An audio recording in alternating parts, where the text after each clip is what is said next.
Bonjour à tous, au mode numéro 25, donc aujourd'hui on démarrera avec de la mobilité active. On travaillera d'abord 2 minutes en passant évidemment de gauche à droite correctement en reverse stable mobility. Ensuite on fera 20 pauses mountain climb. Si vous ne savez pas ce que c'est, n'hésitez pas à regarder la vidéo, mais vous atteindrez vos mountain climber en faisant à chaque fois une pause de 3 secondes, en gardant les bras bien tendus, en descendant la hanche le plus bas possible évidemment pour étirer et en gardant la poitrine bien droite.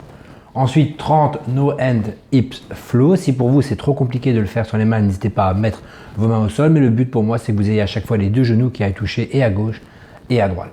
Et ensuite, 15 stretch push-up. Ou là aussi, vous n'hésiterez pas à faire une pause de 3 secondes dans la position stretch pour être certain de vous assouplir au maximum pour la suite.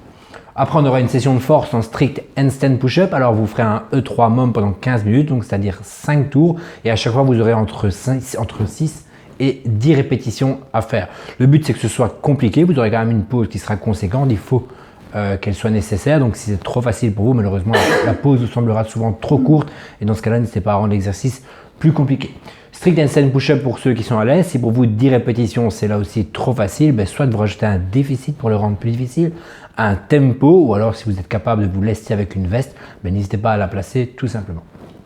Si vous n'y arrivez pas, réduisez soit le nombre de reps pour en faire au minimum 6 quand même, ou alors vous passez sur des pikes push-up en déficit comme dans la vidéo avec les pieds sur la table entre deux chaises, ça marche très très bien.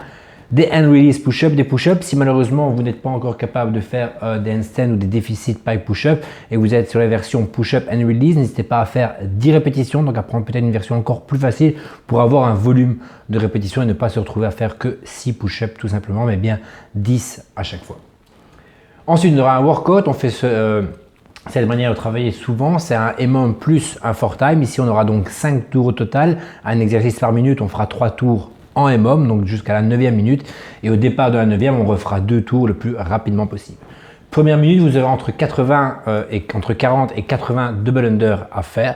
Si vous êtes vraiment à l'aise l'exercice, choisissez 80 évidemment, mais essayez de garder un chiffre que vous pourrez reproduire 5 fois et pas commencer à 80 pour terminer à 40. Donc le première minute doit vraiment être largement accessible. Si vous maîtrisez les double under, vous ne savez pas avoir un chiffre exact à chaque fois, essayez d'en faire un maximum pendant 40 secondes sur chaque minute. Le but, c'est quand même de travailler sur votre double under. Si pas, vous remplacez ça par des single under ou des jumping jack, mais encore une fois, essayez d'avoir un chiffre que vous êtes capable de reproduire plusieurs fois. Ensuite, 20 thrusters sur la 2e minute avec un pack d'eau comme dans la vidéo. Si au contraire, vous avez des poids, des barres, des kettlebells et dumbbells qui vous permettent de travailler avec peut-être plus de charge qu'un pack d'eau, vous allez pouvoir réduire le nombre de répétitions pour être capable en tout cas de faire l'entièreté des reps en 2 séries. Donc imaginons que vous avez 2 dumbbells de 22,5, vous faites 10 répétitions, ça me semble très bien, 2 x 5, si vous êtes capable de le faire, sur la minute, ça marche très très bien. Si vous avez une barre, essayez de ne pas dépasser les 60% de votre max sur 10 répétitions, ou alors prenez plus léger et faites évidemment plus de répétitions.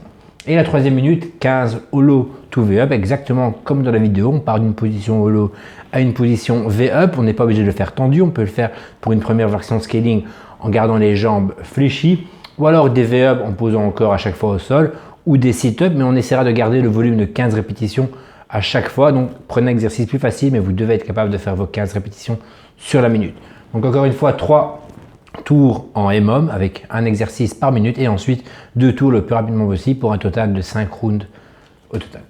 Et ensuite une récupération active, on partira sur 10 à 20 minutes, ça dépend un petit peu de votre motivation ou de votre envie, en récupération active, en cardio, soit sur un ski erg, un bike erg, un treadmill, donc un tapis de course, vous pouvez aller courir dehors, mais encore une fois, ne vous éloignez pas trop. Ceux qui ont un rameur, utilisez un rameur. 120 battements par minute, c'est quand même très très cool comme rythme. Le but, c'est vraiment d'avoir une petite récup active et d'être à l'aise. Si vous êtes avec quelqu'un, vous devez largement être capable de lui parler pendant cet effort et à vous de voir entre 10 et 20 minutes.